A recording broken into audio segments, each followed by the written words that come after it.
चलिए आज की क्लास शुरू कर रहे हैं। सबसे पहले इंट्रोडक्शन फेज पढ़ेंगे। अब जो आपको रिकॉर्डिंग मिलेगी वो मेरे लैपटॉप के स्क्रीन की मिलेगी। ठीक है, आज से कोशिश यही है कि आपको जो जो मैं पढ़ाता जाऊंगा वो आपके स्क्रीन पे आपको दिखता रहेगा। जो यूट्यूब पे आपका चैनल है कॉलेज का, उस पर डायरेक्ट बिना एडिट किए हुए ये वीडियो अपलोड की जाती है, तो इसमें आप लोगों को फर्दर आगे भी दिक्कत नहीं होगी। कभी कुछ आप देख रहे हैं, हाँ बताइए, बोलिए प्रिया, कुछ बोल रहे हैं आप? सर आपकी आवाज क्लियर नहीं आ रही। सर आवाज आवाज क्लियर नहीं आ रही। एक मिनट, अब आ रही है आपको आवाज क्लियर मेरी? Yes sir. ठीक है, तो शुरू कर रहे हैं इंट्रोडक्शन टू हिमेटोलॉजी से। तो हिमेटोलॉजी क्या है? हिमेटोलॉजी एक ब्रांच ऑफ मेडिकल साइंस है जो डील करता है ब्लड और उसके कंपोनेंट की स्टडीज के लिए। तो ब्लड क्या है? ब्लड क्या है? हमारा फ्लूइड कनेक्टिव टिश्यू है। अगर हम बात करें कि हिमेटोलॉजी में खाली उसके ब्लड की स्टडी और उसके सेल्स की स्टडी होती है, तो नहीं, उसमें कॉज करने वाले डिजीज, उसके क्योर, उसके ट्रीटमेंट, उसके प्रिकॉशंस, ठीक है, यानी ब्लड से रिलेटेड कोई भी प्रॉब्लम है वो हिमेटोलॉजी के अंदर स्टडी किया जाएगा। फिर आ जाता है कि हिमेटोलॉजी क्या है। Haematology is defined as a study of blood and its components, जिसमें क्या क्या कंपोनेंट्स आ रहे हैं? आपके कंपोनेंट्स आ रहे हैं ब्लड और प्लाज्मा। ठीक है, ब्लड के अंदर, सॉरी, सेल और प्लाज्मा। तो सेल में आपका आ गया आरबीसी, डब्ल्यूबीसी और प्लेटलेट। प्लाज्मा में आपके अदर कंपोनेंट्स आ जाते हैं जिसमें आपका कंप्लीट बायोकेमिस्ट्री इन्वॉल्व रहता है। अगर हम बॉडी के अंदर बात करें तो प्लाज्मा हमारा क्यों रहता है, सीरम क्यों नहीं बोलते हम उसको? तो हमारा एंटीकोगुलेंट, जो कि नेचुरल एंटीकोगुलेंट है, हिपैरिन, उसकी वजह से हम ब्लड के अंदर सेल और प्लाज्मा ही स्टडी करते हैं। ब्लड के बाहर आने के बाद जो हिपैरिन है वो उसका जो फैक्टर है वो खत्म होने लगता है, इसलिए हमें बाहर अगर ब्लड के सेल को प्रिजर्व करके रखना है तो हमें एंटीकोगुलेंट का यूज करना होता है, और वो एंटीकोगुलेंट होता है हमारा ईडीटीए। तो इतना समझ में आ गया होगा। ईडीटीए की फुल फॉर्म है ethylene diamine tetra acetic acid. What is haematology? Haematology की अभी डेफिनेशन आपको पढ़ चुके हो, आपके नोट्स में आपको दी गई है। टेस्ट ऑफ हिमेटोलॉजी की बात कर ले तो इसमें सबसे जो मेजर टेस्ट आता है वो आता है सीबीसी का, जिसे हम कंप्लीट ब्लड सेल काउंट भी बोलते हैं। इसके अंदर आपका हीमोग्लोबिन आएगा, टोटल लिकोसाइट काउंट आएगा। लिकोसाइट का अदर नेम होता है डब्ल्यूबीसी, जो कि व्हाइट ब्लड सेल या व्हाइट सेल कार्पोसेल्स भी बोलते हैं हम इसको। RBC red blood cell, erythrocyte cells भी बोलते हैं इसको। और प्लेटलेट इसके अंदर आ गया, एमसीबी, एमसीएच, एमसीएचसी, ये तीन और कंपोनेंट है इसके। डीएलसी की बात कर लें तो डीएलसी जो है आगे फर्दर डिवाइड होता है 5 सेल में, जिसे ग्रेनुलोसाइड और ए ग्रेनुलोसाइड के नाम से जानते हैं। ग्रेन्युलोसाइड मतलब जिसके अंदर ग्रेन्यूल्स प्रेजेंट है, और ए ग्रेनुलोसाइड जिसके अंदर ग्रेन्यूल्स प्रेजेंट नहीं है। तो ग्रेनुलोसाइड के एग्जांपल की बात कर लूं तो जिसके पीछे फिल लगा होता है, जैसे न्यूट्रोफिल, स्नोफिल और बेसोफिल, ये ग्रेनुलोसाइड्स के अंदर आते हैं। और ए ग्रेनुलोसाइड्स के अंदर आएंगे जिसके नाम के पीछे साइट लगा होता है, जैसे लिम्फोसाइट और मोनोसाइट। तो ये 5 सेल हो गए डीएलसी के। इसके ऊपर के क्वेश्चन है, define haematology, describe CBC, what is routine haematology. तो ये क्वेश्चंस जो हैं आपको ये सॉल्व करके रखने हैं। लास्ट जो मैंने पीडीएफ आपको भेजा था उसमें ये दिया गया था।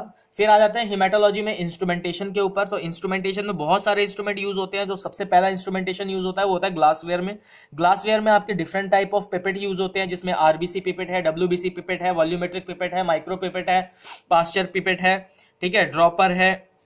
ये बहुत सारे टाइप के पिपेट होते हैं, एचबी पिपेट है। हर एक पिपेट अपने अपने टेस्ट के लिए यूज किया जाता है। जैसे आरबीसी पिपेट की बात करूं तो आरबीसी जो पिपेट है वो यूज किया जाता है आरबीसी डाइल्यूटिंग फ्लूइड, जब आरबीसी काउंट कर रहे होते हैं न्यूमर चैम्बर के अंदर, तो आरबीसी पिपेट का यूज किया जाता है, जिसमें मार्किंग होती है आपकी 0.5 से लेके 101 तक। इसका जो बल्ब होता है वो एक हैवी बल्ब होगा जिसमें रेड कलर की बिड होगी। फिर बात कर लेते हैं डब्ल्यूबीसी पिपेट की। तो डब्ल्यूबीसी पिपेट जो है वो आपका व्हाइट ब्लड कार्पोसेल्स यानी ल्यूकोसाइड के लिए यूज किया जाता है काउंट करने के लिए। ये भी न्यूमर चैम्बर के अंदर ही इसका यूज होता है। जब न्यूमर चैम्बर्स के अंदर आपको डब्ल्यूबीसी काउंट करने होते हैं तो आप डब्ल्यूबीसी पिपेट के हेल्प से उसको डाइल्यूट करते हो सेल्स को, और फिर काउंट करते हो।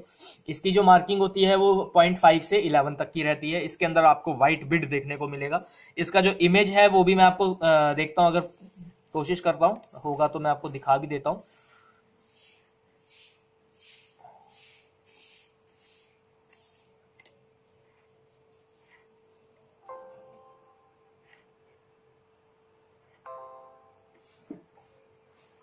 तो ये आप देख पा रहे होगे, इसमें जो अंदर है वो बिड है और मार्किंग दे रखी है।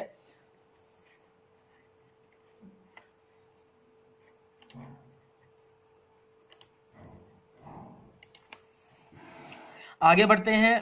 तो दूसरा इसमें इंस्ट्रूमेंटेशन यूज, इंस्ट्रूमेंटेशन के पार्ट में यूज होता है बैलेंसर, जिसे हम वेइंग बैलेंसर भी कहते हैं। बैलेंसर किस लिए यूज होता है? अगर आपको पहले जो हिमेटोलॉजी का स्टेनिंग यूज किया जाता था, बेसिकली उसके लिए हम लोग यूज करते थे स्टेनिंग बनाने के लिए। लिसमैन स्टेन बना रहे हैं, जिम्सा स्टेन बना रहे हैं, पहले पाउडर फॉर्म में है, उसको फिर डाइल्यूट कर रहे हैं, मिक्स कर रहे हैं, इंक्यूबेट कर रहे हैं, या वाटर बाथ के थ्रू हीट कर रहे हैं उसको, सॉल्यूशन को, और फिर उसे स्टोर करके रख रहे हैं यूज़ के लिए। तो पहले इस तरीके से किया जाता था। तो विंग बैलेंसर का भी यूज़ होता था इसके अंदर, वाटर बाथ का भी यूज़ होता था इसके अंदर। लेकिन आज के टाइम में जो हिमेटोलॉजी रिएजेंट है वो रेडीमेड आता है, आपको सिर्फ यूज़ करना होता है उसे डायरेक्टली इंक्यूबेट करके रूम टेम्परेचर से अपना रिएक्टिव टेम्परेचर जो है।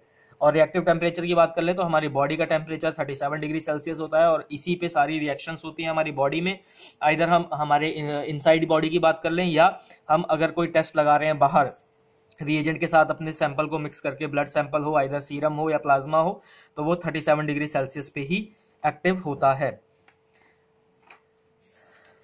आगे बात करते हैं, और आगे बात कर लेते हैं इंस्ट्रूमेंटेशन में। तो फिर आ जाता है हमारा हॉट एयर अवन, जो कि एक तरीके का अवन है। जो हॉट एयर से ही समझ में आ रहा है कि इसके अंदर एक गर्म हवा फ्लो होती है और ड्राई होता है, तो ये ड्राई हीट स्टरलाइजेशन में काम आता है। हॉट एयर अवन का टेम्परेचर की बात कर लें तो 40 डिग्री से 200 डिग्री तक इसका टेम्परेचर रहता है। ये ड्राई हीट स्टरलाइजेशन में यूज होता है। हॉट एयर अवन का जो सबसे मेजर इंपॉर्टेंट रोल होता है हिमेटोलॉजी में, अगर उसकी बात कर लें तो अगर कोई रिएजेंट आपका ड्राई करना है, या सपोज आपकी स्लाइड ड्राई करनी है, जो डेड सेल्स की स्लाई होती है, आप उसको रख के इस पे टेम्परेचर पर ड्राई कर सकते हैं। लेकिन ध्यान रखने वाली चीज ये होती है कि अगर आपका सेल उससे डेड ना हो जाए, कोई स्लाइड से, सपोज आपने कोई स्लाइड रखी है, आपको स्टरलाइज करनी है पहले ड्राई हीट से, तो आप हॉट एयर अवन में रख के आप इजीली स्लाइड को ड्राई कर सकते हैं। उसके बाद आप उस पर स्मेयर प्रिपरेशन कर सकते हैं। फिर आ जाता है इंक्यूबेटर। इंक्यूबेटर का रोल एज सच कोई हिमेटोलॉजी में ज़्यादा होता नहीं है। अगर है भी तो उसके अंदर बैक्टीरिया कल्चर नहीं रखा जाएगा। अगर हेमेटोलॉजी लैब में इंक्यूबेटर रखा हुआ है तो मोस्टली उसके अंदर आपको रिएजेंट्स ही रखे हुए मिलेंगे। रिएजेंट्स मींस आपके जो हेमेटोलॉजी स्टेन्स हैं वो एक टेम्परेचर अटेन करने के लिए कि अच्छी स्टेनिंग प्रोवाइड किया जाए। प्रैक्टिकली, मैं थियोरेटिकली की बात नहीं कर रहा, प्रैक्टिकली जो आपका हेमेटोलॉजी स्टेन का जो बॉक्स रहता है उसको एक अच्छी क्वालिटी ऑफ स्टेन के लिए कभी कभार हम इंक्यूबेटर में रख देते हैं, बट वो इथिकली अलाउ नहीं करता है NABL।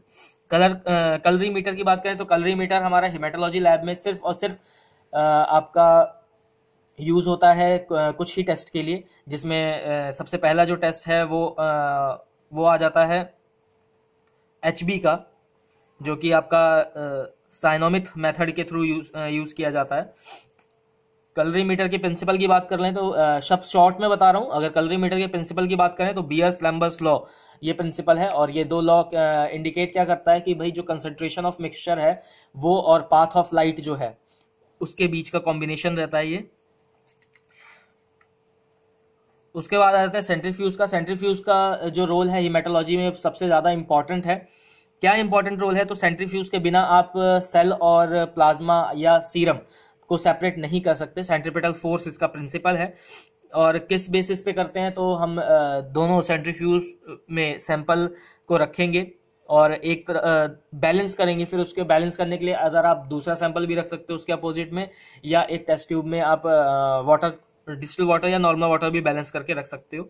उसको फिर 1500 आरपीएम पे रेवल्यूट कराओगे और 15 मिनट्स के लिए कराओगे तो आपका यूरिन सेंट्रीफ्यूज हो जाएगा।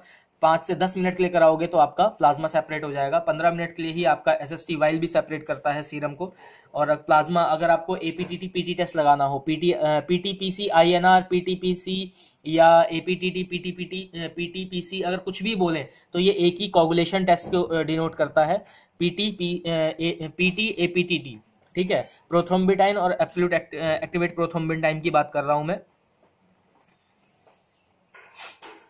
इसमें आपका प्लाज्मा की ज़रूरत होती है, और जब कैल्शियम के साथ इसका रिएक्शन होता है तो जो आपका प्लाज्मा और रिएजेंट जो मिक्सचर बनता है वो क्या होता है, क्लॉट हो जाता है, जेल तरीके की फॉर्मेशन में आ जाता है। और जितना टाइम वो लेता है उसको सॉलिडिफाई होने में, वही उसका रिजल्ट होता है। आगे बात कर लेते हैं इलेक्ट्रिक सेंट्रीफ्यूज की, ये तो हाई सेंट्रीफ्यूज, ये एक तरीके का हाई सेंट्रीफ्यूज होता है जो ब्लड बैंक में सबसे ज़्यादा यूज़ किया जाता है। ठीक है, इसमें सेपरेशन ऑफ प्लाज्मा और अदर सेल्स को सेपरेट करने के लिए स्पेसिफिक, इसके अंदर एक तरीके का आपको ये कह सकते हो कि हीट कंट्रोल भी मिलता है और वैक्यूम रहता है इसके अंदर। आगे बात करते हैं निडल डिस्चार्ज की। तो आप हेमाटोलॉजी में with the help of syringe और वैक्यूटेनर, दो चीज़ों से आप ब्लड सैंपल कलेक्ट करते हो। एक आपका सिरिंज है, सिरिंज में आपके 3 पार्ट हो जाती है, एक पिस्टन हो गया, एक बॉडी हो गया, एक निडल हो गया। वैक्यूटेनर में आपका एक निडल हो गया और एक हब हो गया।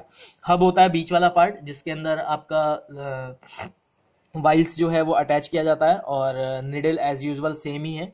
इसके पिक्चर्स मैं आपको सेंड कर दूंगा, आप इजीली देख पाओगे कि कैसे किस तरीके का आपका वैक्यूटेनर होता है और किस तरीके की सिरिंज होती है। सिरिंज आपने लेबोरेटरी में भी देखी होगी। निडल डिस्कार्ड, इसका क्या क्या यूज होता है निडल डिस्कार्ड का?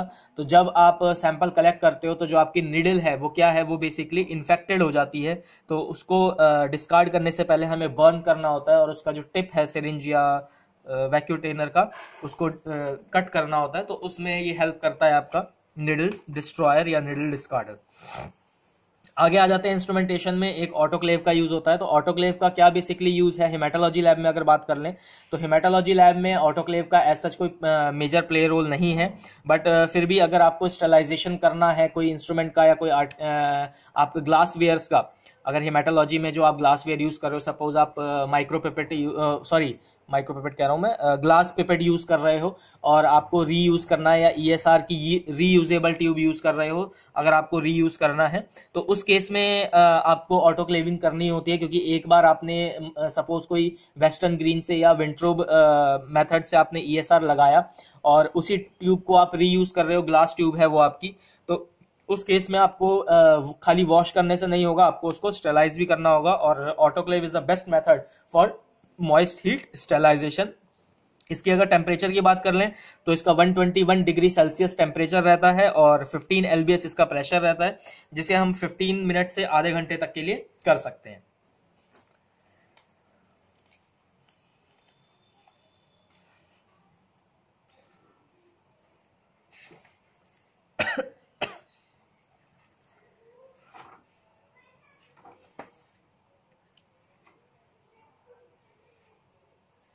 बात कर लेते हैं क्लीनिंग की। तो ग्लास वेयर सबसे ज़्यादा हमें क्लीन करने होते हैं। जो पिपेट ग्लास वेयर है उसको भी करना होता है। माइक्रोस्कोप की जो स्लाइड्स हैं हम उसे डिस्कार्ड करने से पहले ऑटोक्लेव करते हैं, क्योंकि उसके ऊपर जब हम ब्लड स्मेयर बना रहे हैं, सपोज कोई टीबी पॉजिटिव पेशेंट सैंपल की आपने स्लाइड बनाई है, उसको स्टेन किया है, ठीक है, उसमें बेसोफिल्स देखने के लिए आपने लिस्मेन स्टेन किया है या मिक्स जिम्सा प्लस लिस्मेन का स्टेन किया हुआ है, तो उस स्लाइड को आप डिस्कार्ड करने से पहले आप ऑटोक्लेविंग करवाओगे। क्योंकि उसमें क्या है, इन्फेक्शियस बैक्टीरिया, आपके इन्फेक्शियस सेल के साथ साथ इन्फेक्शियस बैक्टीरिया या अदर कंपोनेंट्स भी आपको मिल सकते हैं। क्योंकि आप जो स्लाइड बनाते हो वो होती है आपकी होल ब्लड की या ईडीटीए ब्लड की, तो उसमें आपका प्लाज्मा पोर्शन भी रहता है जिसके अंदर आपके बैक्टीरियाज या अदर कंपोनेंट्स भी मिल सकते हैं। तो उसको हटाने के लिए, उसको रिमूव करने के लिए आप एक बार स्लाइड को डिस्कार्ड करने से पहले ऑटोक्लेविंग के लिए भी भेजते हैं। एक और चीज याद रखने वाली है कि जब भी हम कोई भी ग्लास वेयर या फिर कोई निडल डिस्कार्ड कर रहे होते हैं तो वो एक कंटेनर में होता है, जिसका जो कंटेनर का कलर कोड है वो होता है वाइट। और बात कर लें उसके अंदर क्या प्रेजेंट रखा जाता है लिक्विड सॉल्यूशन में, तो 1% हाइपोक्लोराइड सॉल्यूशन रहता है, जिससे आपका जो डिजीज कॉजिंग एजेंट है वो न्यूट्रलाइज हो जाए, वो डैमेज हो जाए, वो डेड हो जाए। बात कर लेते हैं उसके बाद माइक्रोस्कोप की। इंस्ट्रूमेंटेशन में ही आपका माइक्रोस्कोप आ जाता है। माइक्रोस्कोप एक one of the major instrument है हेमाटोलॉजी लैब का। हेमाटोलॉजी लैब में मोस्टली हमें सेल की मॉर्फोलॉजी की स्टडी करनी होती है, और बिना माइक्रोस्कोप के आप एक माइक्रोन लेवल के किसी भी ऑब्जेक्ट को नहीं देख सकते हो। तो आप जो यूज करते हो माइक्रोस्कोप जनरली या लेबोरेटरी में यूज किया जाता है वो होता है कंपाउंड माइक्रोस्कोप, जिसकी मैग्निफिकेशन पावर जो है वो 10 टाइम से लेके 100 टाइम्स तक जाती है, जिसमें 10x, 40x, 45x, 100x तक का लेंस लगा होता है। ऑब्जेक्टिव लेंस जिसे बोलते हैं, उसमें एक आई पीस होता है जिसमें आपका 5x और 10x के लेंस लगे रहते हैं। एक स्टेज रहता है। माइक्रोस्कोप का डायग्राम आपने देखा हुआ है कंपाउंड माइक्रोस्कोप का, जिसमें हम 2 टाइप के माइक्रोस्कोप होते हैं, एक बाइनोकुलर होता है और एक मोनोकुलर होता है। बाइनोकुलर